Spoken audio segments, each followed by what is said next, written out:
Yo, what's going on, everybody? Welcome back to another cigar review brought to you guys by the good people here at Don't Inhale. Once again, it's your boy T, of course, and today I'll be telling you about the smoke session in which I burned the Illusione ECCJ in a Churchill vitola. To save the suspense for the viewers, right off the bat, I gave the cigar a 5.67 out of 10. So, if you guys have the cigar in hand and you guys just came here to see what I have to, give the score, y'all can go ahead and get to smoking right now. But for those who want to stick around and see the breakdown of the cigar, let's get into it. So, right off the bat, this cigar was originally released in 2008, and it was blended by Dion Giolito. And he blended this cigar in order to commemorate the European Cigar Cult Journal's 15th anniversary, which is why the name of the cigar is ECCJ. And ECCJ is actually known as today's cigar journal. So fast forward to, now this is like pretty much the same blend, just some minor changes.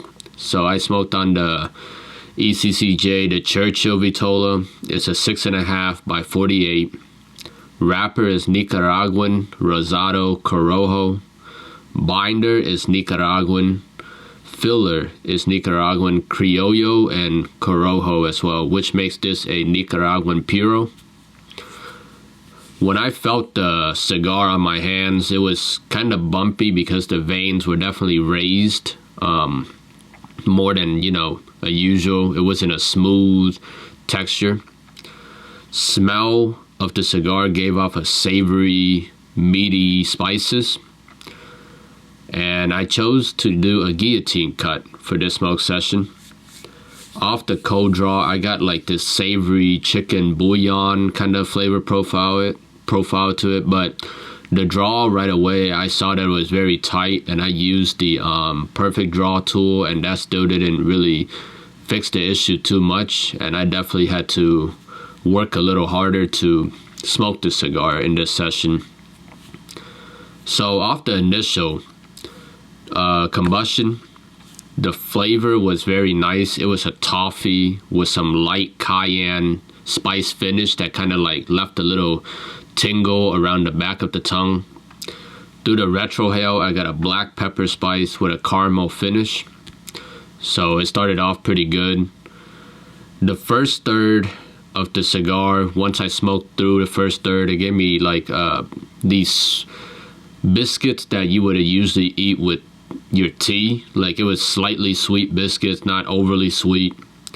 Minimal cayenne spice again on the back of the tongue, and I got this note of light toasted sesame that would come in and out between, every couple of puffs.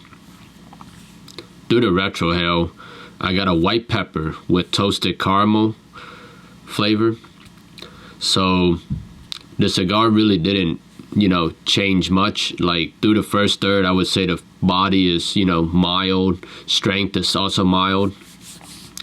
Then I smoked through the second third. Through the second third, that toasted sesame flavor became the main note. There was minimal sweetness. Spice also disappeared. Out the retrohale, I was able to get a medium white pepper spice with a mild syrup finish. And then we smoked it all the way down through the final third. That final third, I got a chocolate biscuit with light nutmeg spice. And then there was a, taste that came in and out again of the cigar every few puffs. It was like a taste of some burnt bacon, like fattiness to it. And out the retrohale, I got a white pepper, unsalted nuttiness, and a burnt brown sugar sweetness.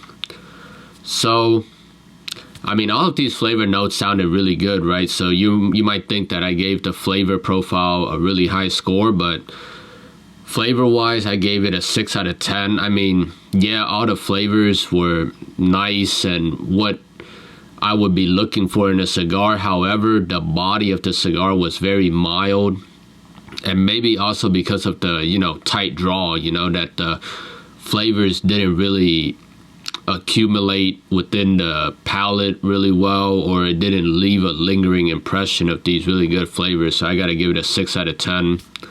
Construction, also a 6 out of 10. I mean, the burn line was almost even for the most part. The ash was holding on pretty strong. It could stack up maybe like an inch, 2 inches before you had to ash it, but that draw was too tight, and it wasn't a really, relaxing like smoke.